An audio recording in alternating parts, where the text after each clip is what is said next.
นำส่งออกต่างประเทศหรือนำส่งออกนอกที่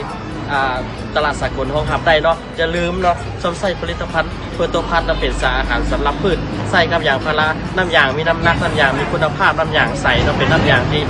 ละเอียดเป็นน้ำยางที่บ่มีน้ำเจือปนเนาะฉะนั้นอยากให้ทุกทานโดยให้ทุกชาวเกษตรส่วนหลายเนาะส่วนใหญ่เนาะที่ผลิตอย่างพาราเนาะอย่าลืมใส่ผลิตภัณฑ์เพื่อตัวพันธุ์เนาะเป็นสารอาหารสูตรอีออนเนาะเป็นส่วนสารอาหารที่ระดับสุดยอดของคุณชีวภาพเนาะอย่าให้สมใส่กันเนาะก็นอกจากนั้นก็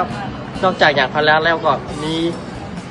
พืชหลายประเภทเนาะโดยเฉพาะก็คือพืชสวนครัวเนาะเป็นผักบัวหัวหอมหรือผักสวนไม้ดอกไม้เนาะซึ่งชีวิตทุกคนใช้ชีวิตอยู่กับธรรมชาติเนาะเป็นธรรมชาติที่อุดมสมบูรณ์เป็นธรรมชาติที่ปลอดสารเคมีอยู่กับธรรมชาติแล้วให้ร่างกายมีความสุขให้ร่างกายมีสุขภาพที่ดีเนาะ